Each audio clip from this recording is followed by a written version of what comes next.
Muwaadin Geed Beer oo rajo geli deegaankaaga iyo dalkaagaba.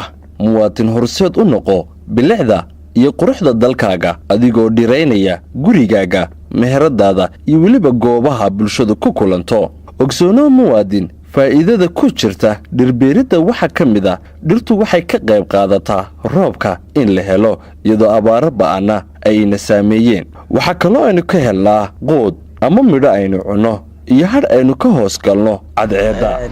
قال رسول الله صلى الله عليه وسلم عندما قامت الساعة وفي يد أحدكم فسيلة إن استطاع أن يغرسها فليفعل.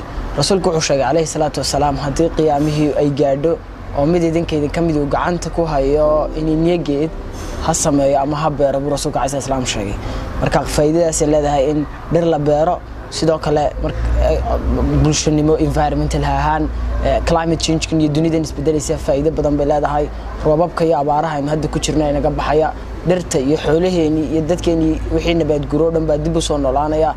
Let's we make Somaliland green again. yar iyo weynba haloo kaco halana gacan qabto ururka Rajo Beer Geed Beer oo ay himiladiisu tahay in 1 milyan oo geed lagu beero dhammaan geyiga Somaliland. Dhirtu waxay yareysaa hawada carbon dioxide-ka ee ay sii daayaan baabuurta iyo warshaduhu sidoo kale. Dhirtu waxa ay ka hortagtaa carro guurka oo dhalin kara roob la'aan. Dhirtu waxaynu u adeegsanaa inaynu isku daaweyno.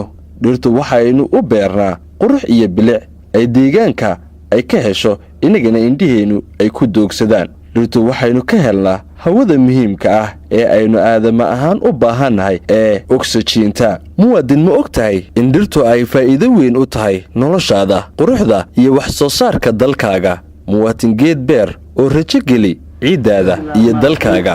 magacaygu waa Cabdi Maxamed Awaale, degan magaalada Hargeysa, kana shaqeeya iyadoo ma ognahay muhiimadda ay dhirtu u leedahay dhaqaaleena iyo deegaankeena iyo nolosheena.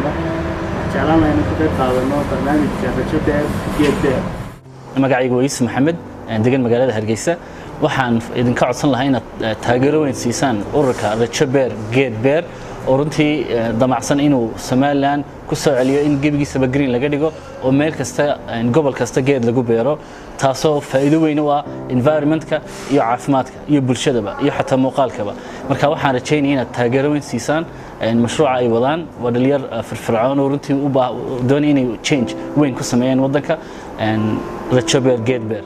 aan ku sharaxo xilliyada Somaliland ay roob ka hesho. cimilada Somaliland waxay u dhaxaysaa qalayl xig iyo qalayl, waxayna leedahay laba xilli oo roobku ku da'o oo kala ah guga oo ka bilaabma bilaha Abriil kuna dhamaada June. roobkaynu helnaana uu yahay 60% iyo dayr oo u dhaxaysa bilaha October ilaa November oo roobka aynu helnaa ay tahay 40%.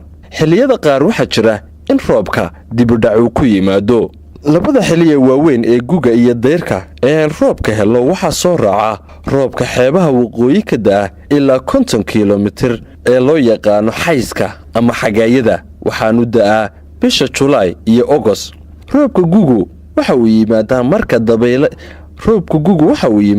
marka dabaysha loo yaqaano intertropical conference zone ay dhacayso ee waqooyiga u socotaa. tadayrtuna waxay dhacdaa markay dabayshu koonfur u soo noqoto. muwaadin ma ogtahay inaan xilliyadaasi kuugu sheegayo inaad ka faa'iidaysato xilliyada roobka oo aad dhirayso dalkaaga iyo guriga aad ku nooshahay. bismillaahir rahmaanir rahiim. magacaygu waa Rajo Maxamed oo degan magaalada Hargeysa. waxa aan taageerayaa mar walbana aan garab taaganahay hiiliyaha baan la garab taaganahay dhalinyarada Rajo Beer Geed Beer oo iskooda isu xilqaamay ahna isla markaana wada dan dalka iyo dadka oo ah in geed la beero oo dhir la beero oo wadanka la dhireeyo, taas oo mar walba faa'iido u ah cimilada iyo dadka noloshooda labadaba. wadamada adduunku waxa ay marayaan imika baabuurta dushooda in dhirta lagu beero markii la arkay faa'iidada ay leeyihiin. inaguna waxaad moodaa inaynu duulaanba ku nahay dhirtii oo aynu jarayno, taas oo ka dhalatay waxyaabo fara badan oo ay ka mid yihiin abaaraha soo noqnoqonaya, roob yaraanta, kulaylka cimilada iyo waxyaabo kale oo fara badan. barnaamijkani haddii la taageero oo dhammaanteen aynu gacmaha isu wada qabsanno wax fara badan ayuu cimilada ka bedeli doonaa.